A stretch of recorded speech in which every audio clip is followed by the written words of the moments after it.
Namaskar, good evening to everybody. So, first of all, a pleasure to see you all smiling. And despite इतना इतना बड़ा कहर इस वक्त हमारे समाज पे है, I am COVID positive since the 13th of April. I am at home in quarantine, but so far, God's grace, today is the 7th day. I am stable. So I've just given my blood test for my second review. So इतनी uncertainty है कि अभी 10 डॉक्टरों की web meeting चल रही थी और डॉक्टर्स खुद एक ही सवाल मेरे से बार बार कर रहे हैं, मुझे जरूरत पड़ी तो मुझे बेड मिल जाएगा। तो इतनी भयानक सिचुएशन है। So please look after yourself, don't waste time, don't panic and don't waste time. 85 to 90% of the problem can be managed at home अगर आप बगैर पैनिक के और ध्यान से चले। So these 4 words for corona. आज जो टॉपिक है वो हम सब के लिए इतना इंपॉर्टेंट है कि इसी एक चीज के ऊपर लाइफ चलती है और वो है हमें चीजें याद रखने की। भामरी जी को देवानंद के गाने, किसी और को किसी पिक्चर के गाने, किसी को पर्दों का शौक, किसी को अच्छे फूल की खुशबू की याद। तो आपकी यादों के बेसिस पे हम जिंदगी चलाते हैं, लेकिन ये यादें अगर किसी वजह से आस्ते आस्ते आस्ते हमारी लाइफ से निकलनी शुरू हो जाए तो आप समझिए कितना खालीपन हो। मैंने सोचा सबसे, जब हम हार्ट के बारे में की, तो डॉक्टर मीना चंद्रा हमारे साथ आज है। She is one of the most qualified ladies in the city. She is Associate Professor of Psychiatry at the Center of Excellence and Mental Health at the Ram Manohar Lohia Hospital. और बहुत ही humble और बहुत ही hard working lady है, बहुत ही cooperative है। और उनके topic है फॉरगेटफुलनेस। ध्यान से सुनिए, she is not said loss of memory, she has said forgetfulness. और फॉरगेटफुलनेस की डॉक्टर मीना चंद्रा बताएंगी कि कौन से लक्षण है जो कि आपको आगाह करते हैं कि मुझे शायद फॉरगेटफुलनेस की शुरुआत हो रही है। So I welcome doctor Meena, thank you so much. Ram Manohar Lohia hospital का आप सब जानते हैं कि डॉक्टर ओपीडीज, गवर्नमेंट हॉस्पिटल की ओपीडीज कितनी बिजी होती हैं, उसके बावजूद टाइम निकाल के हमारे साथ शेयर करेंगी। Doctor Meena, welcome amongst this young crowd of youngsters who are all wanting to remember everything for the last 70 years. So over to you, Dr. Meena Chandra, please. Thank you so much, sir, for your kind introduction and my best wishes for your speedy recovery. आप जल्दी स्वस्थ हो जाएं। Thank you. आपको बहुत जरूरत है city को और देश को, तो आप जल्दी स्वस्थ हों। Thank you. एंड बाकी और सब यंगस्टर से दरखास्त है, अभी मुश्किल समय है, प्लीज प्रिकॉशंस रखिए। और जहां हम प्रिकॉशंस रखने की बात कहते हैं, आप सबको मालूम है, लेकिन आपको क्या याद है या आप थोड़ी बातें भूल जाते हैं। तो टॉपिक मैं वहीं से स्टार्ट करूंगी। क्या इंपॉर्टेंट चीजें कई बार आप भूल जाते हो, या क्या कभी आप छोटी मोटी बातें भूल जाते हो। तो ये क्या चीज है, इसको जरूरत है। हर इंसान भूलता है। जब हम स्कूल में थे तब क्लास, जब एग्जाम लिखते थे तब आंसर भूल जाते थे। कभी शॉपिंग के लिए जाते थे, लेडीज के साथ बहुत होता है कि जितने पैसे ले जाने उतने नहीं ले जाते, भूल जाते हैं। फिर बाद में कहते नहीं, ये तो कम पड़े हैं, वी नीड मोर। कई बार हम घर पे किचन में काम करते हैं और गैस पे कोई सब्जी रख के भूल जाते हैं, वो जल जाती है। तो भूलना कोई ऐसी बड़ी चीज नहीं है, टाइम टू टाइम हम सब कुछ ना कुछ कभी कभी भूल जाते हैं, कभी चीजें रख के भूल जाते हैं, कभी किसी दोस्त का नाम नहीं याद आता वो भूल जाते हैं। बट ये परेशानी क्यों कब है? परेशानी तब है जब थोड़ी उम्र बढ़ जाए, क्योंकि भूलना एक संकेत हो सकता है कि अब आप उम्र के थोड़े जिम्मेवारी वाले पड़ाव में आ गए हैं। इतना लाइटली, इतना बेपरवाही से नहीं चलना है। अगर कुछ याद नहीं आता, कंसिस्टेंटली चीजें याद नहीं आती, तो थोड़ा सा सोचना है। तो चीजें क्या भूलते हैं कई बार हम लोग, क्या है, फैक्चुअल इवेंट्स भूल जाते हैं, फैक्चुअल इंफॉर्मेशन कि रुपए में कितने पैसे होते हैं, 100 पैसे होते हैं, ये फैक्चुअल इंफॉर्मेशन है। 500 रुपए में कितने नोट होते हैं, अगर एक एक के नोट हों, जो आजकल नहीं होते तो 500 होंगे। दीज आर फैक्चुअल इंफॉर्मेशन, ये यूजुअली हम लोग नहीं भूलते। सेकंड इंफॉर्मेशन होती है कि जो इंफॉर्मेशन हमने अभी हमें मिली है, जैसे जो पहले नहीं थी, जो बचपन से हमने सीखी है, वो यादें हमेशा स्ट्रांग रहती हैं, मजबूत रहती हैं। लेकिन जो नई चीजें हैं, अब जैसे जब शुरुआत में मास्क लगाने का तरीका आया था तो बहुत सारे लोग नहीं समझ पा रहे थे, लेकिन अब ये बात 1 साल पुरानी हो गई है। बट जो कोई फ्रेश इंफॉर्मेशन है, जैसे अभी लॉकडाउन डिक्लेयर हुआ, कौन सी चीजें अलाउड है, कौन सी चीजें नहीं अलाउड है, ये फ्रेश इंफॉर्मेशन है जो कल ही आई है। अब ये इसमें इसकी बारीकी हम समझ पा रहे हैं या नहीं समझ पा रहे, नहीं याद कर पा रहे, ये थोड़ा इशू हो सकता है।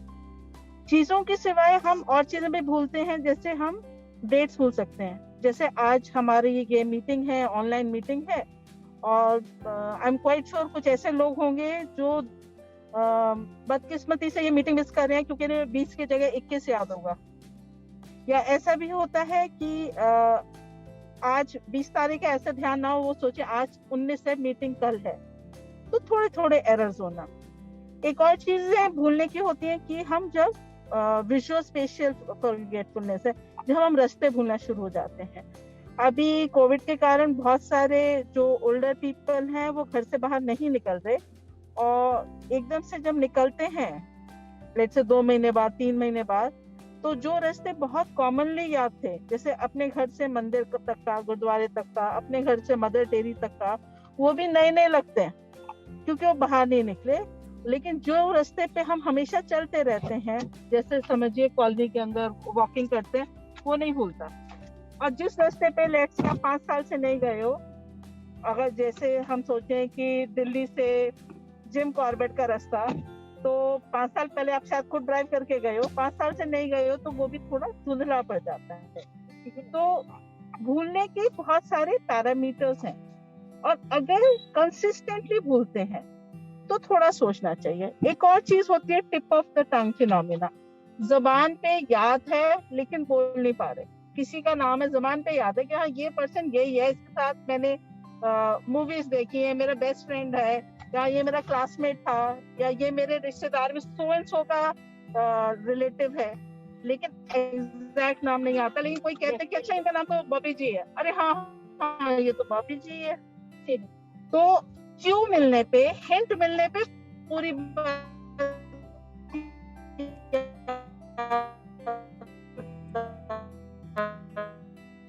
ये जब हिंट नहीं मिले तो टिप ऑफ द टंग है। एक और शुरुआती लक्षण है नाम नहीं याद आना, बाकी चीजें सब याद है।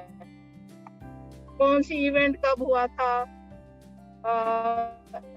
71 की लड़ाई कब हुई थी, में इंडिया पहली बार कब जीता था। अगर कहें कि हाथ में आपके क्या है, एकदम से नहीं बोल पाएंगे कि मोबाइल है या रिमोट है।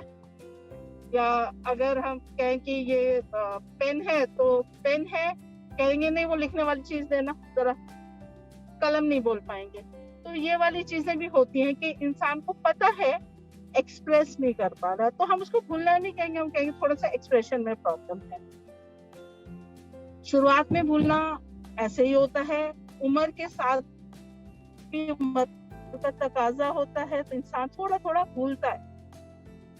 लेकिन इम्पोर्टेंट चीजें इंसान नहीं भूलता। तो कई बार फैमिली वाले मजाक भी उड़ाते हैं कि देखो इनको छोटी छोटी चीजें तो भूल जाती हैं, लेकिन गोल्ड कितना है इनके पास ये मम्मा जी को नहीं होता। सबसे इम्पोर्टेंट है कि एक स्टेज के बाद उनको हमें याद रखना है, तो थोड़ी गैर जरूर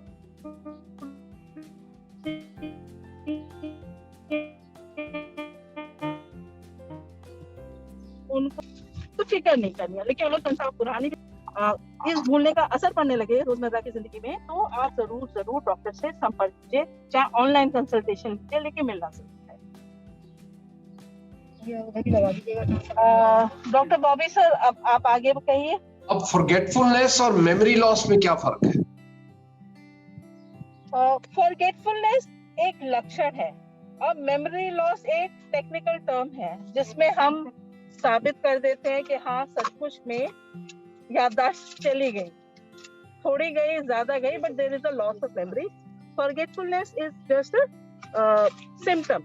उसमें हो सकता है मेमोरी नहीं भी गई हो, कई बार लोग एंशियस होते हैं, कई बार लोग परेशान होते हैं, कई बार स्ट्रेस में नहीं याद रहता है, but doesn't mean memory loss है। Now, do you mean is it accepted कि जिस तरह एज बढ़ती है, बाल सफेद होते हैं, तो फॉरगेटफुलनेस होनी ही होनी है? बिल्कुल सर, बिल्कुल होनी है, सबको होती है, लेकिन उसका इतनी नहीं होती कि आपका जिंदगी पे असर पड़े। बट अगर आप कहें कि 70 साल में मेमोरी वही रहेगी जो 20 साल में थी, नहीं, ऐसा नहीं हो सकता, क्योंकि ब्रेन के न्यूरोकेमिकल्स नहीं सही काम करते, तो होती है थोड़ी प्रॉब्लम, तो पक्का होगी। सो इन दैट केस कौन सी ऐसी आइटम्स हैं या कौन सी ऐसी एरियाज हैं जो कि पहले इफेक्ट होती हैं और कौन सी हैं जो बाद में इफेक्ट होती हैं? एक्चुअली पैटर्न कई बार अलग होता है। कुछ लोग फैक्चुअल इंफॉर्मेशन को भूलते हैं और कुछ लोग विजुअल स्पेशियल, यानी जो रास्ते हैं, जो ज्योग्राफिकल लोकेशंस है, जो रूट्स ऑफ ट्रैवलिंग है, घर के अंदर कौन सी चीज कहाँ है, तो कुछ लोग विजुअल स्पेशियल को भूल जाते हैं और कुछ लोग इंफॉर्मेशन को भूलते हैं। शुरुआत दोनों तरीके से होती है, तो दोनों बाद में ये देखिए, ये सब कुछ सुनने में बहुत ध्यान से सुनिए। लोग अक्सर अपने आप को बचाने के लिए, मुझे डेट्स तो बहुत अच्छी याद रहते हैं, हाँ कभी कभी फलानी चीज भूल जाते हैं। रिमेंबर, किसी का पैटर्न सेम नहीं होता। किसी को पहले बाल सफेद यहाँ पे शुरू होते हैं, किसी को यहाँ पे शुरू होते हैं, किसी को पहले सिर्फ यहाँ पे शुरू होते हैं, तो अलग अलग जगह पे बाल सफेद होते हैं। इसी तरह अलग अलग इश्यूज पे लोगों को फॉरगेटफुलनेस आती है। डॉक्टर मीना भट्ट, मैं अगर 65 इयर्स का हूं और मैं चाहूं कि मैं असेस कैसे करूं कि मुझे फॉरगेटफुलनेस होने के चांस है, is there a method? Chance तो सभी को है ना, ऐसा तो कोई इंसान नहीं है जिसे चांस नहीं हो। जैसे कोरोना का सभी को चांस है, तो लेट्स नॉट बी नर्वस कि हम भूल जाएंगे। अगर उम्र मिलेगी तो उम्र के साथ थोड़ी थोड़ी चीजें हम सब फेस करेंगे। तो फिर मैं स्पेसिफिक पूछता हूँ, 100 में से अगर 100 लोगों को फॉरगेटफुलनेस होना ही होना है, कितने प्रतिशत लोग हैं जिनको फॉरगेटफुलनेस से उनकी लाइफ, क्वालिटी ऑफ लाइफ खराब हो जाती है? 100 में से वन थर्ड, एक तिहाई। Now that is a large number. Yes. That is a large. So now let us talk about these 1/3 people. So what can the 1/3 people, उनको आप क्या एडवाइस देंगे कि क्या चीजें हैं जो वो चेक बैलेंसेस अपने आप में रख सके? कि मेरा जी प्लीज गो।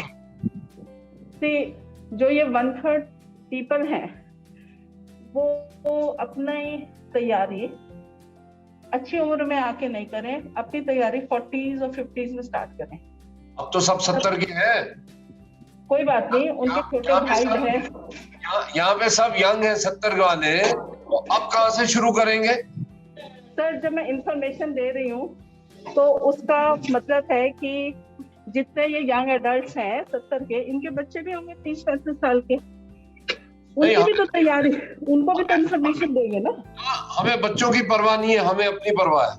नहीं, We should transmit information to all those who are younger also. So let us charity begins at home.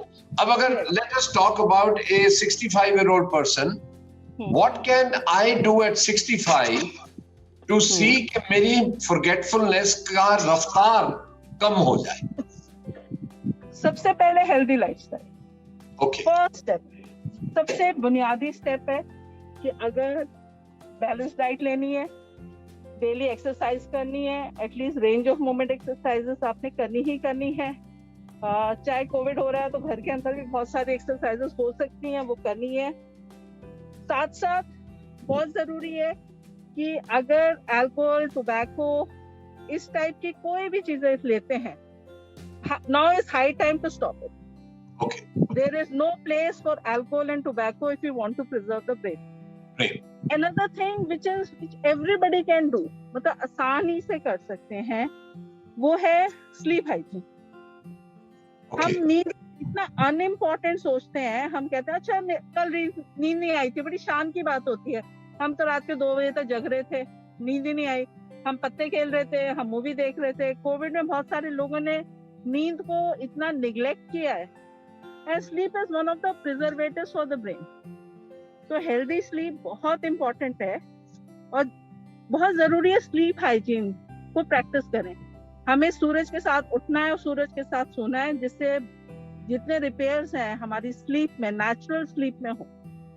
Second, एक डिफरेंस बहुत इंपॉर्टेंट है जो लोग नहीं समझते, सेडेशन और स्लीप में फर्क. बड़े शान से लोग कहते हैं नहीं हमें नींद नहीं आती, फिर हम 2-4 गोलियां खा लेते हैं. Sleeping pills is not the answer. Sleeping pills जो टर्म है यही मिसनॉमर है. स्लीप नहीं देते, वो थोड़ी देर आपको नॉकडाउन कर देते हैं, आपको सिडेशन देते हैं, आपको लगता है आपको नींद आ गई. लेकिन स्लीपिंग पिल से जो सिडेशन होता है, it is not the same as normal sleep. Normal sleep में बॉडी की रिपेयर होती है, इंसान उठता है, फ्रेश उठता है, तरोताजा उठता है, एक्टिव उठता है. और जब आप स्लीपिंग पिल लेते हैं तो ब्रेन का आर्किटेक्चर और ब्रेन की जो टेक्निकल चीजें हैं, स्लीप के डिफरेंट फेजेस स्लीपिंग पिल से नहीं आते. तो स्लीपिंग पिल नहीं है, वो सेडेटिव है. अगर आप लेते हैं उसे छोड़ने की कोशिश कीजिए. अपने आप नहीं छोड़ पाते, डॉक्टरी मदद लीजिए. बट स्लीपिंग पिल्स आपकी मेमोरी का मतलब नाश कर देते हैं after a while. So stay away from sleeping pills. Does it mean कि एक बार मुझे forgetfulness शुरू हो गई तो I cannot stop it at all? Sir depend करता है आपकी फॉरगेटफुलनेस किस वजह से हो रही है. और अभी जनरल बातें कर रहे हैं without going into technical details की कॉज क्या है ना. कॉजेटिव फैक्टर, इटियोलॉजी की हम बात नहीं कर रहे. Another thing which everybody can do is, जितनी भी आपको नॉन कम्युनिकेबल डिसीजेस हैं, चाहे बीपी है, चाहे शुगर है, कोलेस्ट्रॉल है, ये सारी की सारी ब्लड के में घूम रही होती हैं चीजें और ब्रेन तक भी जा रही होती हैं. ऐसा नहीं है कि जो बीपी है वो बाजू में ही होता है, वो पूरी बॉडी में होता है. शुगर फिंगर टिप पे या ब्लड सैंपल में नहीं होती, वो शुगर पूरी बॉडी में दौड़ रही होती है. तो try to control risk factors like hypertension, blood pressure, sugar, cholesterol, ये सारी चीजें कंट्रोल कीजिए. डॉक्टरी सलाह मानिए, नमक कम खाइए, डाइट का ख्याल रखिए.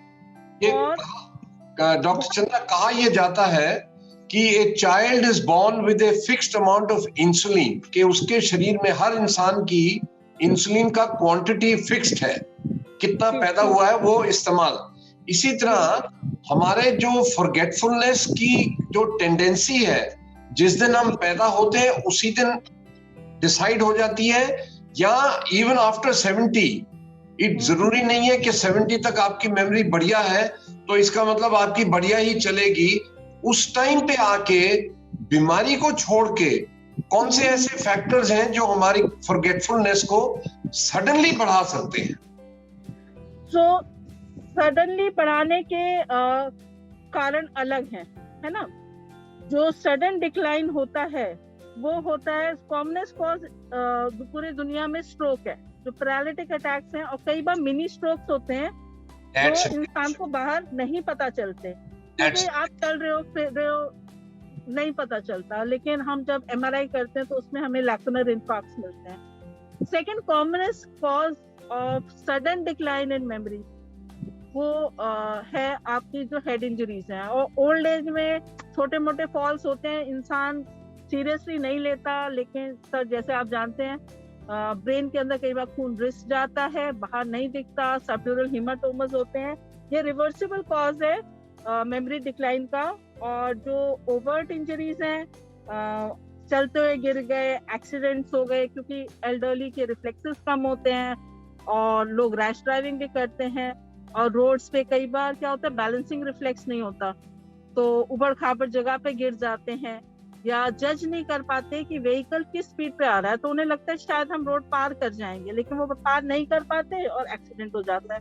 So head injury is another very common cause.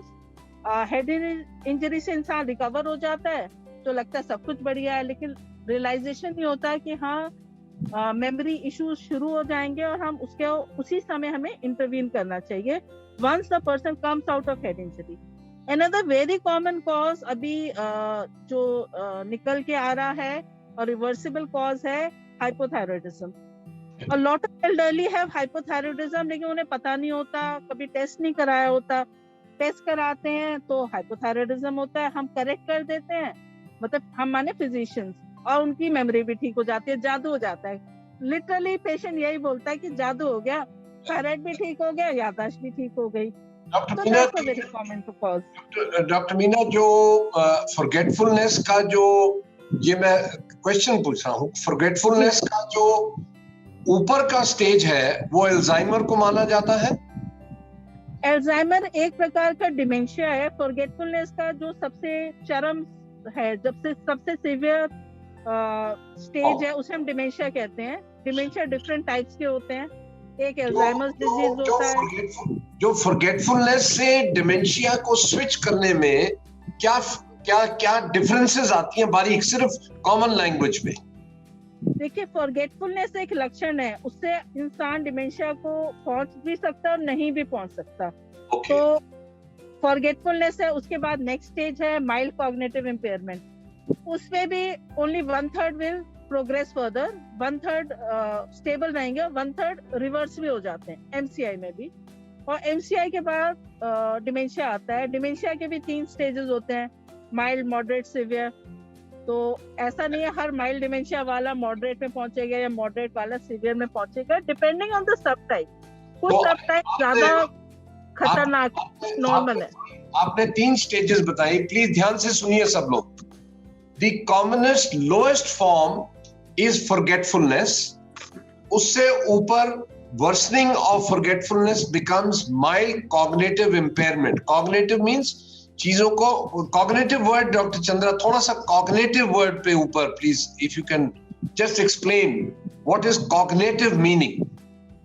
Cognition is sum total of all intellectual faculties. जो भी इंटेलेक्चुअल फैकल्टीज हमें इंसान बनाती हैं, चाहे लैंग्वेज है, चाहे मेमोरी है, चाहे प्लानिंग है, चाहे एग्जेक्टिव फंक्शन है, चाहे जजमेंट है, डिसीजन मेकिंग है, ये जो सब चीजों का सम टोटल है जिसके कारण इंसान इंसान है।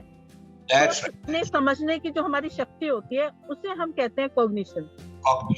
सो नाउ अगर फॉरगेटफुलनेस, डॉक्टर चंद्रा ने पहले कह दिया डे 1 से छोटा बच्चा भी भूलता है, लेकिन जब कॉग्निशन, जब आपको सोचने की क्षमता, अपनी 5 इंद्रियों की जो इनपुट्स हैं ब्रेन को, उसको इस्तेमाल नहीं कर पाते, so that is the next stage of from forgetfulness, and then highest form comes dementia, and Alzheimer is one form of dementia. मैंने ये इसलिए 3 सीढ़ियां बताई क्योंकि हमारे common, I am not discussing Alzheimer today, it's a very big topic, but मैं ये बताना चाहता हूं कि अक्सर लोग क्या करते हैं, जरा सा देखा कि घर में किसी को फॉरगेटफुलनेस हो रहा है, इनको तो अल्जाइमर हो गया, and they condemn them to a life of absolute misery. So Alzheimer is a last stage of forgetfulness, and forgetfulness is very thin difference between forgetfulness जो हम बचपन से होती जा रही है, whereas my cognitive is, आप भूल रहे हैं लेकिन आपको चीज याद आ जाती है, हाँ ऐसे करना है, हाँ ये आवाज सितार की है, हाँ ये तो समोसे का स्मेल है। तो you are being able to identify your 5 inputs. जब आप इसको नहीं इस्तेमाल कर पाते, बहुत चीज आपको बहुत शौक था समोसा शाम को खाने का और सडनली आप कहे नहीं मुझे क्या है ये, मैं तो पहचानता नहीं इसको, that is cognition. And worst form of that is dementia. जब डेमेंशिया डॉक्टर चंद्रा, जब हम MCI stand for mild cognitive impairment, MCI, और डिमेंशिया में क्या है, आपके साथ कौन बैठा है, आपके लड़का आके आपको नमस्ते बाबूजी, हाँ जी बोलिए कौन है आप। So when you start becoming away from your own social atmosphere, it goes into dementia. Now, Dr. Chandra, before I open the platform, forgetfulness is reversible or stoppable? See, when we say कि ये चीज reversible है या ये चीज forgettable है, तो हम आंकड़ों की बात करते हैं, है ना, कि इतने 100 लोग थे, इतने लोगों के लिए ये होगा, लेकिन इंडिविजुअल पेशेंट का कोर्स कैसे जाएगा, ये इसके प्रेडिक्टिव मार्कर्स बहुत कम है। हमें लगता है कि ये पेशेंट तो स्टेबलाइज हो जाएगा, लेकिन वो पेशेंट वर्सन कर जाता है, और हमें लगता है ये पेशेंट की तो होप नहीं है, वो पेशेंट रिकवर भी कर जाता है। तो ये जैसे आप सब समझते हैं, medicine is a science as well as an art. हमारे प्रेडिक्टिव मार्कर्स कम है, लेकिन ऐसा नहीं है। अगर फैमिली हिस्ट्री ऑफ डिमेंशिया हो, अगर हमारा जेनेटिक्स में फैमिली हिस्ट्री हो, ApoE हो, पॉजिटिव हो, तो डेफिनेटली वर्सनिंग होगी ही होगी। अगर मल्टीपल रिस्क फैक्टर्स हैं, हाइपरटेंशन भी है, डायबिटीज भी है, हार्ट डिजीज भी है, CABG हो रखा है, स्टेंटिंग पड़ रखी है, बहुत सारे फैक्टर्स हैं, तो वर्सनिंग होने के चांसेस हैं, लेकिन स्टेबलाइज भी हो सकते हैं, है ना। तो DNA में जो है उसका हम कुछ कर नहीं सकते, उसमें we have to respect that. But जो बाकी कारण है NCD वाले, नॉन कम्युनिकेबल डिजीजेस, जो BP, sugar, cholesterol, heart disease वाले, ये वी कैन स्टेबलाइज। और बहुत सारे कारण है जिसमें रिवर्सिबल है, जैसे थायराइड है, वो रिवर्स हो सकता है। आपको एक एग्जांपल देने के लिए आप इमेजिन करिए, एक बड़ा सारा लॉन है, लॉन को पानी देने के लिए कई छोटी छोटी पाइप्स आ रही हैं। अब 500 पाइप्स में से एक पाइप ब्लॉक हो गई, तो जितना हिस्सा घास का वो पतली पाइप पानी दे रही है उतना ही सूखेगा ना, बाकी घास हरियावल रहेगा, तो बाकी सारे फंक्शंस आपके ठीक रहेंगे। एक पाइप का घास जो सूखा वो इफेक्ट करेगा, और वो इफेक्ट कई दफा पता नहीं लगता। डॉक्टर चंद्रा ने कहा छोटे छोटे स्ट्रोक्स होते हैं, छोटी सी पाइप बंद हुई, आपको थोड़ा सा सिरदर्द हुआ, चक्कर आया, नहीं ठीक हो, लेकिन बॉडी के अंदर, ब्रेन के अंदर जो घास है वो तो सूख गया ना।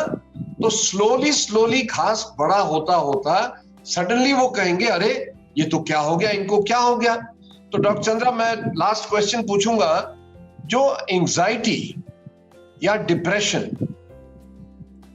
के मरीज हैं उनमें फॉरगेटफुलनेस अपने आप में एक फॉरगेटफुलनेस है या डिप्रेशन के साथ में फॉरगेटफुलनेस है? आपने बहुत अच्छा सवाल पूछा, लेकिन इससे पहले मैं एक और रिवर्सिबल कारण बता दूं। मुझे रिवर्सिबल कारण बहुत अच्छे लगते हैं क्योंकि इसमें हम मरीजों को उम्मीद देते हैं। और इंडिया में एक बहुत अच्छा रिवर्सिबल कारण है जो हमारा न्यूट्रिशनल कारण है। एल्डरली कई बार वेजिटेरियन डाइट्स होती हैं, कई बार उनकी बॉडी में इंट्रिंसिक फैक्टर नहीं बनता, तो विटामिन B12 की कमी और फोलेट की कमी, ये 2 कमियां हैं जो इजीली ब्लड टेस्ट से पता भी चल जाती हैं, फुल्ली रिवर्सिबल हैं, और जो इनसे एसोसिएटेड फॉरगेटफुलनेस इतनी स्पीड पे ठीक होती है कि it is like a miracle.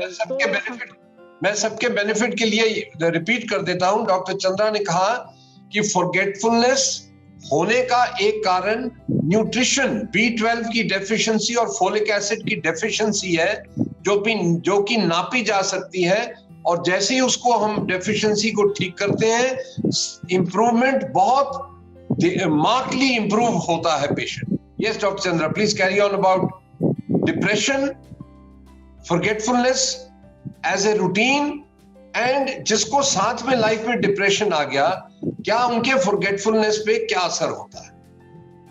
Depression की बीमारी में भी फॉरगेटफुलनेस एक लक्षण होता है, लेकिन जब डिप्रेशन ठीक होता है तो फॉरगेटफुलनेस भी ठीक हो जाती है.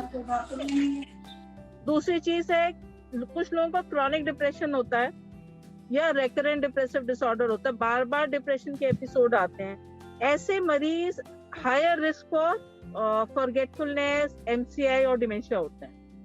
अगर लॉन्ग स्टैंडिंग डिप्रेशन है, क्रॉनिक डिप्रेशन है, बार बार डिप्रेशन की बीमारी हुई है, तो risk for mild cognitive impairment, dementia ज्यादा है बनिस्बत इनके जिनको कभी भी डिप्रेशन की बीमारी नहीं रही हो. सिमिलर फाइंडिंग हम एंजाइटी डिसऑर्डर्स में देखते हैं कि एंजाइटी के साथ साथ थोड़ा छुटपुट फॉरगेटफुलनेस होता है, लेकिन एंजाइटी ठीक होते ही वो ठीक हो जाता है. लेकिन अगर लॉन्ग स्टैंडिंग रहा हो तो रिस्क बढ़ जाता है. ये रिस्क 100% नहीं है, बट रिस्क ज्यादा है एज कम्पेयर टू दूसरी पॉपुलेशन जिसमें डिप्रेशन एंजाइटी ना हो.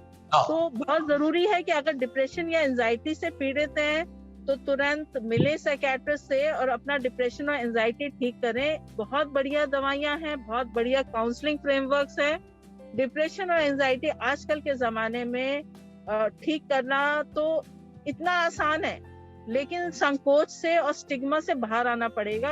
ऐसा नहीं कि ओहो ये बीमारी हम किसको बता नहीं सकते, ऐसी बात नहीं है. ये नॉर्मल बीमारियां हैं, कॉमन बीमारियां हैं, तो इनका इलाज कराएंगे तो बोनस ये मिलेगा. जिस तरह आपने कहा कि जिस तरह आपने कहा कि फॉरगेटफुलनेस हर एक को होती है, क्या डिप्रेशन भी हर एल्डर को मस्ट है? नहीं. Very important message. Very important message. Older age is not about sadness. Is not about sadness. I think with this word that Dr. Chandra ne kaha, I must say that's a beautiful line. Old age is not about sadness. So I think, please, I'll give it just 3 lines. That is a very powerful line, Dr. Chandra. Old age is not about sadness. Very powerful line. Now, मैं nutshell में 3 चीजें कहूंगा. भूलना इंसान की फितरत है, बचपन से ही शुरू होता है. भूल के नुकसान होना, अगर आपने उसको ठीक नहीं किया तो इसका मतलब आप बीमार थे. आप हर दफा लाल बत्ती पार कर दिया, नहीं मैं तो भूल गया, तो पुलिस वाले नहीं माफ करेंगे. इसी तरह हर दफा अगर आप घर पे भूलेंगे तो आपके जो एक्टिव सेल्स आपको हेल्प करते हैं वो मरने शुरू हो जाएंगे. Number 2, forgetfulness is the first stage after which अगर आपने उसका ध्यान नहीं रखा और जो कारण फॉरगेटफुलनेस के जो कारण है ठीक हो सकते हैं, उनका आपने इलाज नहीं किया, तो then that progresses to mild cognitive impairment. mild का मतलब कम, cognitive मतलब पहचानना, 5 को मिला के, impairment का मतलब उसमें खराबी नहीं बल्कि थोड़ा नुक्स पड़ना. Impairment is नुक्स पड़ना. So now what is important to understand that today you must realize that for quality of life it is important for everybody to look after their brain.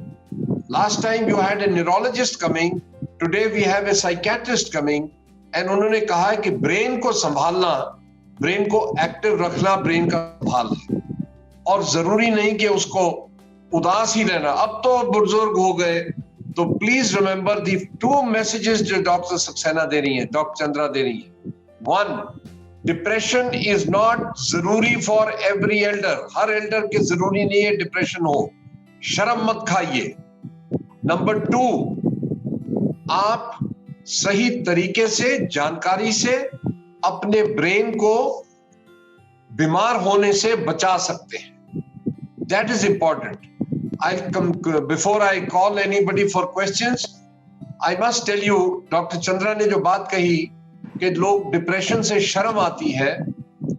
I have a girl patient है हमारी, she is a diabetic, she is now around 38.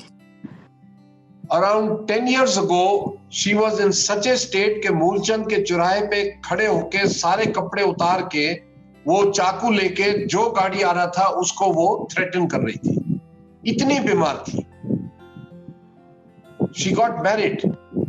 उसके ससुराल वालों ने हंगामा मचा दिया, लड़का पागल है हमारा, लड़की वालों ने जादू कर रखा है जी, डॉक्टर साहब प्लीज बचा लीजिए उसको, तो जादू टूना करके फंसा लिया उन्होंने. एक psychiatrist doctor Jitendra Nagpal and myself, we took it upon a challenge, no we will not allow this girl to, very intelligent girl, M.Phil, she was teaching college students. She recovered.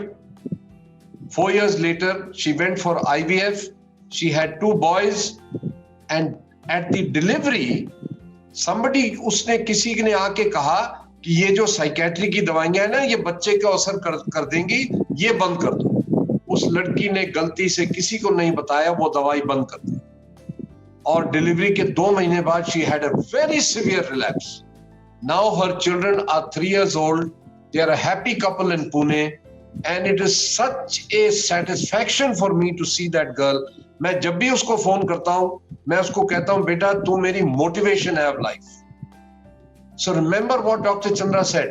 आज के तारीख में depression का इलाज ना होना, इससे बड़ी मरीज को और फैमिली को इससे बड़ी सजा नहीं देनी. So please feel, don't hesitate. अगर आपको उदास फील करते हैं, 15 दिन से ज्यादा आपको रोने को मन करता है, it can be starting of depression. Share it with somebody and get help. I now invite questions. Dr. Chandra, would you like to add anything to what I've said, please?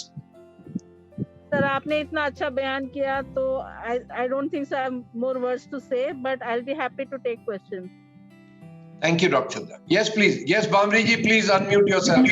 After that, Mr. Puri after Bhamri ji. Yes, Bhamri ji.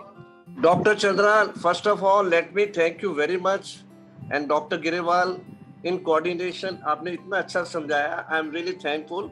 I have served the fraternity for 34 years, and very rarely get an opportunity to have a talk like you. And my question is that during my working in pharmaceutical for 34 years, ये अक्सर सुनने में आता था कि तेरे को depression है यार, तेरे को डिप्रेशन है, तो वो कहता था तू अपना इलाज करा ले, तेरे को लग रहा है डिप्रेशन. ये जो आपने गिरेवाल साहब ने बहुत अच्छी बात बताई, ये कहा जाता था कि एक डीप सीटेड डिप्रेशन होता है जो हर आदमी में होता है. I would like doctor Chandra to throw some light, is it true or not, और ऐसे आदमी से कैसे डील किया जाए जो ये वापस आपको कहे कि आपको तू करा ले इलाज. सर फॉर्चुनेटली ऐसा कोई डीप सीटेड डिप्रेशन नहीं होता जो सब लोगों में होता है. ऐसा नहीं है. ऊपर वाले ने इंसान दुखी होने के लिए नहीं पैदा किए हैं, उसने हमें बहुत नियामतें दी हैं, तो ऐसा कोई डीप सीटेड डिप्रेशन होता नहीं है. इंडिया में क्योंकि स्टिग्मा है इसलिए लोग डिनाई करते हैं. अगर आप किसी को सही सलाह भी देंगे, उनके खुद के मन में क्योंकि स्टिग्मा है तो वो उसको डिनाई कर देते हैं. तो लगता है कि जैसे डिप्रेशन मान लिया तो बेइज्जती हो जाएगी खुद की या परिवार की. लेकिन डॉक्टर ग्रेवाल सर ने इतना अच्छा उदाहरण दिया है, एग्जाम्पल दिया है, हमारे पास अनगिनत एग्जाम्पल्स हैं where lives of not just one person has been transformed, पूरी फैमिली ट्रांसफॉर्म होती है अगर एक पर्सन का हम डिप्रेशन ठीक करते हैं, क्योंकि फैमिली वाले सारे जुड़े हुए हैं ना. एक इंसान का इलाज करते हैं आप, लेट्स से ब्लड प्रेशर के लिए तो एक का इलाज हो रहा है, या डायबिटीज के लिए एक का हो रहा है, लेकिन एक का डिप्रेशन ठीक कर दिया, पूरे फैमिली का आप हुलिया बदल देते हैं. तो अगर कोई भी आपको ऐसे कहता है तो आप उनको समझाइए, कहिए साइकियाट्रिस्ट से संपर्क करें, बाकी कन्विंस हम कर लेंगे. और दूसरी बात भामरी जी, दूसरी बात, ये आपने अच्छा एक क्वेश्चन पूछा कि किसी ने कहा ये तेरे को तो डिप्रेशन है. याद रखिए, हम कई लोग एक शब्द यूज करते हैं बगैर माने कि उसका एक्चुअल मीनिंग क्या है. पंजाबी से जी कहो तू तो सदाई हो गया. It is such a common word in our household, but do we know what it means? Do we know what depression means?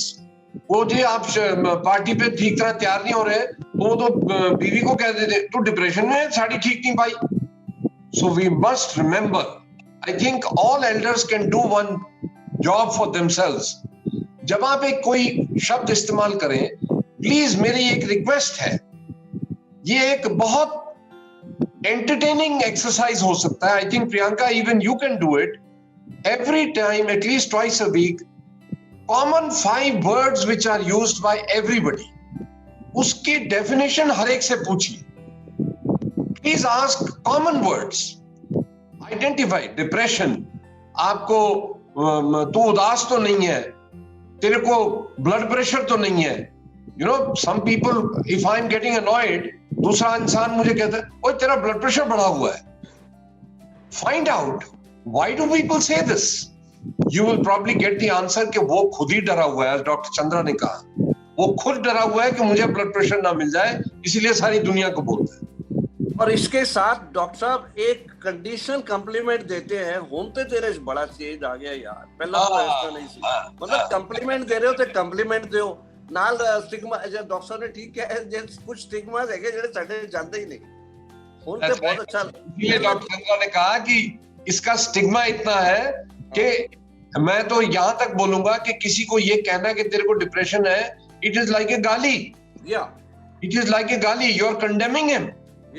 Understand. आपको कोई अगर ये बात कहे, आपको उसको उल्टा के कहिए, भाई मुझे गाली मत दे.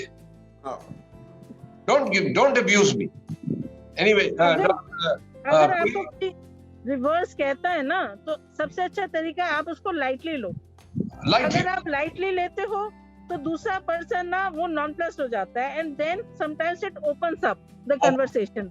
पहले इंसान डिफेंसिव हो जाता है, नहीं मुझे नहीं है डिप्रेशन, आपको होगा, आप देखो अपने आप को.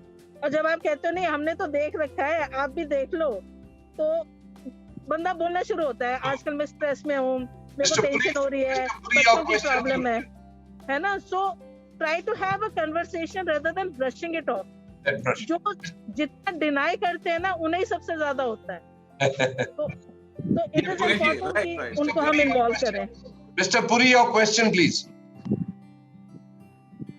आपकी आवाज नहीं आ रही पुरी साहब, आवाज नहीं आ रही. Hello, Doctor, can you hear me now? Now, Mr. Puri can. Yes, Mr. Puri, you can speak. Doctor Meena ने अभी बोला था कि alcohol should be absolutely no. पर मैं ये सोचता हूँ कि जो मॉडरेट ड्रिंकिंग करने वाले हैं लोग, probably उनकी जो मेमोरी है, या even they probably may not forget many things there. And we have seen many people at the age of 80 plus or 90s, and yet they are able to remember of their past and of their present also as to what's all happening.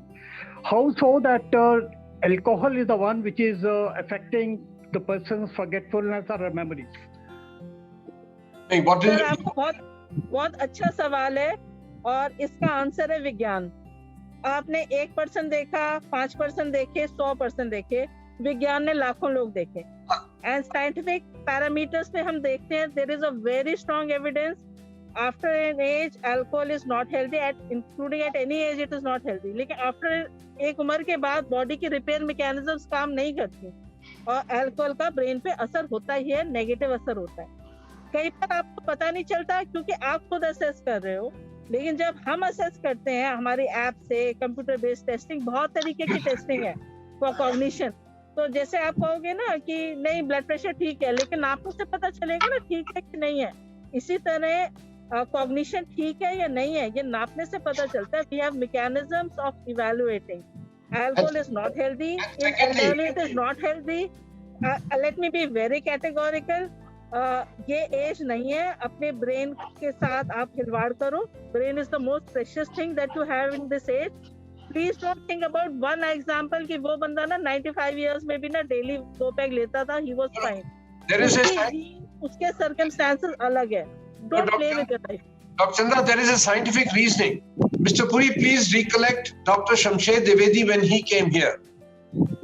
If somebody is at 80, 85 and you are giving examples of somebody, आप सबने notice किया होगा कि जो 80, 85 पे कभी-कभी whisky पीते भी हैं, आप उनकी बाकी लाइफस्टाइल देखिए. डॉक्टर चंद्रा ने क्या कहा था? Nutrition and lifestyle. आप देखेंगे कि ऐसे इंसानों का लाइफस्टाइल कितना डिसिप्लिन्ड होता है। अगर उन्होंने 9 बजे ब्रेकफास्ट खाना है तो 9 बजे ही ब्रेकफास्ट खाना है। So it is not just one, it is not just that 30 ml which is helping them. No, it is their lifestyle, their balanced nutrition, and you see their food. It is The statement cannot be generalized. No. So that's what I'm saying. So, okay. Number one, fact. Alcohol damages the brain. Fact. No discussion. Yes. If somebody doesn't get a damage, we cannot propagate it as useful. Usko नहीं कर सकते क्योंकि 100 में से let's stop discussion on this. So अगर 100 में से 3 लोगों को benefit हुआ, it cannot be advocated. But at individual level, if somebody is having, it is a per individual case. But by and large, in most cases, it is harmful. I think let's leave it at that. Somebody else, please. Okay. Yes. One line, benefit नहीं होता, लेकिन कुछ लोगों को नुकसान नहीं होता. जी. We cannot have absence of harm as benefit. That's Some right. people are harmed by it, but That's doesn't mean they're benefited by it. I think let's not. हाँ जी बोलो. Dr. Saab, I want to know what is the effect of meditation and physical exercise on depression? Yes, so both of them are excellent for depression, both for prevention and also adjuvant management. अब prevention के लिए भी exercise अच्छी है, physical exercise अच्छी है, और meditation भी अच्छा है, और माइंडफुलनेस अच्छा है। और अगर आपको डिप्रेशन हो जाए तो उससे बाहर आने के लिए भी एक्सरसाइज और मेडिटेशन दोनों ही बहुत अच्छे हैं। और कई माइल्ड केसेस में हमें दवाई की भी जरूरत नहीं पड़ती, आप मेडिटेशन कीजिए, एक्सरसाइज कीजिए, उसी से बाहर आ जाएंगे। लेकिन बाहर आने के बाद उसको छोड़िए नहीं। The important part is it is not any exercise. आपको डायग्नोज हो कि माइल्ड डिप्रेशन है, आप अपने डॉक्टर के साथ डिस्कस करेंगे कि मैं दवाई नहीं, मैं एक्सरसाइजेस, वो बताएंगे कौन सी exercise. So I think doctor Chandra has made it clear that a good lifestyle, exercise and nutrition are important for mild cases in the elderly. Yes, Dr. Mr. Malik, please go ahead. My question was the same only. I just wanted to know what specific, is there any specific exercise which you would recommend? Now, since we already discussed meditation and there's nothing called a specific exercise. All exercises are exercises.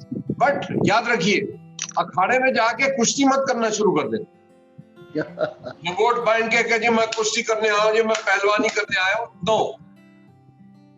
It is exercises which you can do comfortably. Yes, please. मेरा question है जी, मेरा question है doctor साहब जी, आपने exercises के बारे में बताया, क्या कुछ ब्रेन एक्सरसाइजेज या सप्लीमेंट्स आर दे यूजफुल या है कुछ? दो अलग अलग क्वेश्चन है doctor Chandra. Brain exercises for the brain and any supplements for the brain questions.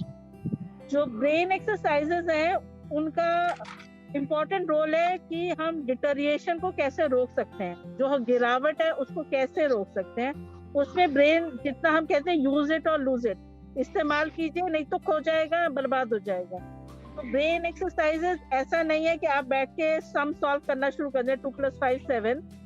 जितने भी ब्रेन एक्टिविटी करते हैं, अगर आप अखबार पढ़ते हैं और ध्यान से पढ़ते हैं, अंडरस्टैंडिंग से पढ़ते हैं, मैगजीन पढ़ते हैं, अगर आप अपनी इनकम टैक्स रिटर्न भर रहे हैं, अगर आप किचन में डिलीशियस डिशेस बना रहे हैं, तरह तरह के रेसिपीज आपको आती है, ये सब में ब्रेन यूज हो रहा है। तो ये भी ब्रेन एक्सरसाइजेस हैं। डजंट मीन कि आप अगर आप पजल सॉल्व करते हैं, सुडोकू करते हैं, वही एक्सरसाइज है। अगर आप पजल और सुडोकू करते हैं वो भी अच्छा है। ऑनलाइन रिसोर्सेज भी हैं, ल्यूमोसिटी वगैरह के, वो भी कर सकते हैं। But day to day activity में जब हम ब्रेन इस्तेमाल करते हैं, अगर लेडीज को याद रहता है कि इस महीने मुझे क्या किराने में मंगवाना है और क्या लेफ्ट ओवर है और नहीं मंगवाना है, that is also brain is working well. वो ब्रेन एक्सरसाइज है, वो फॉलो अप रख रही हैं। Dr. Chandra, before you answer the nutrition, I like to add here. देखिए, जो भी ब्रेन एक्सरसाइज हो, जो भी ब्रेन एक्सरसाइज है, there are 2-3 things I would like to say which Dr. Chandra can comment upon. Number one, I always feel the exercise को productive होना चाहिए। ये जरा It should not be mechanical. जाके दीवार पे मैं जी देखता हूँ कितनी बार मुक्के मार सकता हूँ. No, कोई प्रोडक्टिव होना चाहिए. फॉर एग्जाम्पल डॉक्टर चंद्रा ने निटिंग की बात कही. अब लेडीज को मैं हमेशा सजेस्ट करता हूँ कि अगर आपने इस उम्र में आके निटिंग शौक है, करिए. Please try and put new designs. कहीं से पता करिए कि ये जी ये डिजाइन डालने के लिए मुझे कितने घर डालने हैं, कितने छोड़ने हैं. कुछ नया करने की सोचिए. Then it is an exercise. नहीं तो कोलू के बैल है. So remember, a brain exercise सिर्फ वही फायदेमंद है जो कि प्रोडक्टिव है. अगर आपने नॉन प्रोडक्टिव कोलू की बैल एक्सरसाइज की, वो बैल नहीं, वो एक्सरसाइज नहीं. That is important. It must be productive what ever you do. And about nutrition, Dr. Chandra, please. So, in nutrition, specifically, we have enough evidence in favor of B12 containing fruits and nuts. So, B12 containing जो fruits हैं, nuts हैं, B12 एक water soluble vitamins है, तो बहुत जल्दी वो बह भी जाता है, destroy भी हो जाता है, तो कई बार supplements लेने पड़ते हैं. Those nutritional supplements are evidence based, they are good for the brain. चाहे B12 है, चाहे folate है, इनका evidence very strong. I'm sure everybody wants regarding to coming back, know about बादाम. बादाम, अखरोट बहुत जरूरी है. थोड़ा काजू कम खाइएगा, बिल्कुल मना नहीं है, लेकिन बादाम अखरोट हेल्दी है आपके लिए. फिर नेक्स्ट क्वेश्चन आता है कि भिगो के खाएं या रूखे खाएं. सो बिना भिगोए रूखे खाइए, क्योंकि वाटर में B12 डिसॉल्व हो जाता है. एक और चीज, जहाँ ब्रेन एक्सरसाइज की बात है, अभी हमने दोबारा से ऑनलाइन ब्रेन स्टिमुलेशन एक्सरसाइज के इंटरवेंशन स्टार्ट किया है. जिनको इंटरेस्ट है वो डॉक्टर ग्रेवाल सर से अपनी डिटेल्स शेयर कर सकते हैं. We now have a completely online sessions. We are doing 14 sessions for 7 weeks and जिसमें हम ब्रेन स्टिमुलेशन करवाएंगे, और बाकी आप खुद समझदार हैं, उसको कंटिन्यू कर सकते हैं. It's free of charge, it's completely free of charge. Everything will be on the phone, and if you can access an app like Zoom or WhatsApp video, that would be excellent. My counselor will call before the session, will do the session, will call after the session. So we have a whole protocol. मुझे डर ये है कि उस session के बाद ये सारे इतने इंटेलिजेंट हो गए कि हमें मारना शुरू कर देंगे. नहीं, इंटेलिजेंट हो जाएंगे तो आपके मजबूत राइट हैंड बनेंगे. You will have multiple right hands. Good. Yes. Dr. Grewal, I also want to ask a question. Go ahead, ma'am. Please, फटाफट 5-6 question. I am Krishna Bhatt. I want to ask about this depression. You know, I have been having in between. I had started long back the medicine that is Nexolite, Nexotide, about 10 milligram. I have been taking it for a very long time. So I wanted to ask that, is it okay? I mean, say a year or so. So whenever I take, I have that deep, I feel, pata nahi kya theek hai ki nahi, pata nahi theek. I want to know, is there any harm in this, taking this drug? Ma'am, there is no harm in taking this drug. You continue as per the advice of your psychiatrist for as long as he suggests that you may continue. Okay, there is no harm. There is no risk. Okay. Thank you very much. Any also one more thing is this about folic acid. You said the test of folic acid has to be done. I could not get it. Yes, you can get a test of folate and B12 done. You can ask your doctor to prescribe. Okay. This is folic acid and B12. The tests have to be done, and in case they are okay, I mean then you are fine. Then nothing needs to be done. Okay. No, I want to say. If they are fine, you are fine. Okay. All right. Any other question? Sir, please आप पूछिए. Thank you. Sir आपका muted है. हाँ, आप बोलिए. नहीं, अभी नहीं आवाज आई. ओके, अभी आ गई. डॉक्टर, मेरा क्वेश्चन ये है कि जो ये डिप्रेशन, एंजाइटी, मेमोरी लॉस, ये सब चीजें हैं, और एक साइकोफ्रेनिया करके बीमारी है, इनका क्या रिलेशन है? साइकोफ्रेनिया आई प्रोनाउंस इट रॉन्ग, इनका क्या आपस में रिलेशन है? सिजोफ्रेनिया। जी जी। सिजोफ्रेनिया भी दिमाग की एक बीमारी होती है, न्यूरोकेमिकल इम्बैलेंस की होती है, थोड़ी सीरियस बीमारी होती है। और स्किज़ोफ्रेनिया के मरीजों को भी जल्दी भूलने की बीमारी हो जाती है, तो they are at additional risk, but उसकी परसेंटेज सोसाइटी में बहुत। देखिए, हमारे दिमाग का ना दो काम है, एक है भाव जिसमें ख्याल आते हैं, और दूसरा है हमारे सोच, भाव और सोच, इमोशन एंड थॉट्स। तो इमोशन की बीमारियां न्यूरोसिस होती है, थॉट्स की बीमारियां साइकोसिस होती है। इससे ज्यादा आप सबको नहीं जानने की जरूरत, सिर्फ ये जानने की जरूरत है कि दो अलग किस्म के बीमारियां हैं, और इसका इलाज मैं भी नहीं करता, जब भी हो हम डॉक्टर चंद्रा से, क्योंकि इसका इलाज कामयाब है, लेकिन बहुत कम लोगों को आता है सही इलाज करना। So please always go to a psychiatrist. खुद मत कोशिश करिए कि नहीं जी मुझे तो पता है, मेरे को पता है बीमारी क्या है इसी में। तो प्लीज, एनी मोर क्वेश्चंस? ये थॉट का schizophrenia is a disease of the thought. Okay. नहीं, आप तो नहीं कर रहे, डॉक्टर नहीं कर रहा, हमें तो मालूम भी नहीं डिजीज क्या है। Doctor Meena, one related question is Parkinson's. Yes. Parkinson's. ये बहुत अच्छा सवाल है। पार्किंसन डिजीज में भी डिमेंशिया हो जाता है बाद में, जिसे हम PDD कहते हैं, पार्किंसन डिजीज डिमेंशिया। तो पार्किंसन में यूजुअली हाथ पांव हिलते हैं, बैलेंस नहीं रहता, स्टेबिलिटी नहीं रहती, तो इसके जो मोटर सिम्टम्स है उससे काफी लोग वाकिफ होंगे। लेकिन पार्किंसन में भी एडवांस स्टेजेस में याददाश्त की कमी और फॉरगेटफुलनेस और बाद में डिमेंशिया भी होता है। देखिए, मैं फिर बड़ी सिंपल झटका लैंग्वेज में आपको समझा दूं कि हमारा ब्रेन बहुत ही बारीक जंजाल है, और उसके अंदर लाखों पाइप्स हैं जो खून लेके जाती हैं, और वो as the age, doctor Chandra ने कहा, फॉरगेटफुलनेस होना ही है, क्योंकि जैसे जैसे उम्र बढ़ती है कहीं ना कहीं वो पाइप्स जो हैं टूटना शुरू हो जाती है। तो सारी जो हमारी कामयाबी है उन पाइप्स को मेंटेन करना, ताकि हमारे ब्रेन का जो हरियावल है वो खत्म ना हो। ब्रेन की हरियावल नहीं खत्म होगी तो आपके शरीर पे नजर आएगा कि इस इंसान का ब्रेन हरा भरा है। नहीं तो सारे लोग पंजाबी में कहते हैं 17-72 आ गया, वो यही था 17-72 आ गया।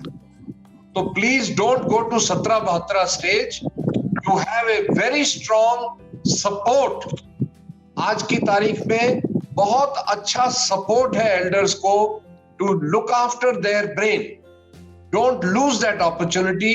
जब आपके पास एक्सपर्ट्स हैं, डॉक्टर चंद्रा जो ऑनलाइन आपको ट्रेनिंग दे रहे हैं, I will sit down with Priyanka and work it out, and we will have this training done. Very important, because quality of life, अगर आपकी ब्रेन इफेक्ट हो जाए तो it affects the quality of life. So anyway, I think first of all, on your behalf, let us give a big hand to Dr. Meena Chandra. आप यकीन करिए कि इस सारे कोविड के टाइम पे online doctor Meena Delhi police के लोगों को काउंसलिंग देनी थी फोन पे। जो लोग रोते थे, मैडम हम क्या करें, मैडम डर लगता है, कोरोना हमें तो नहीं हो जाएगा। There were police people who used to ring her up and say, दिल करता है कि मैं सुसाइड कमिट कर लूं। She has supported the police to support us. For that, I think once again we thank you, Dr. Chandra, for sparing so much of your time, and it's a salute to you कि आपने police वालों की help की in their time when they were so much in trouble. So thank you so much, all of you. Please look after your brain. भगवान ने एक ही organ ऐसा दिया है जो रिप्लेस नहीं हो सकता। डॉक्टर साहब जी, मैं रिक्वेस्ट करूंगा एक सेशन डॉक्टर साहब को और करा दो। अच्छा, जरूर जी। ये आप देखिए, यहाँ पे जितने लोग हैं, मैं चाहूंगा कि सब प्रियंका को एक SMS डालें कि एक प्रोग्राम और करें, देखते हैं कितने लोगों को याद रहता है। Sure. Yes. I also am with it. कुछ You बोल can सकते also put that in the feedback that We session need one more session. Savita ji, तो आपको मैं फीडबैक का एक लिंक दे रही हूँ, आप उस पे ये कमेंट डाल सकते हैं that everyone wants repeat session. Yes, Savita ji, your last question before we go. Yes. Thank you both of you, doctor. मुझे पार्किंसन के अभी जस्ट स्टार्ट हुए हैं सिम्टम्स, इनबैलेंसिंग, भूलना. नहीं, देखिए, please, the most dangerous thing that any person can do is say कि मुझे diagnose हो गया. आप किसने diagnose किया आपको? आयुर्वेदिक डॉक्टर. Hey, भगवान के, मैं प्लीज हाथ जोड़ के बेनती करता हूँ. I folded hands, I beg you. Please go to a neurologist. Okay. With due respect to all my Ayurvedic fans, please go to a neurologist. It's a tragedy in our country where people get their diseases diagnosed by Ayurveda. Once मैं diagnose कर लूँ, तो मैं आयुर्वेद की मदद लूँगा. I have no objection. But I will not get a Parkinson's diagnosed by Ayurveda. That is committing suicide. So anyway, thank you very much, all of you. Goodbye and see you next week. Thank Bye. you so much, so much, Dr. sir. Grewal. Thank you so Bye-bye. much, Dr. Meena. Thank you so much.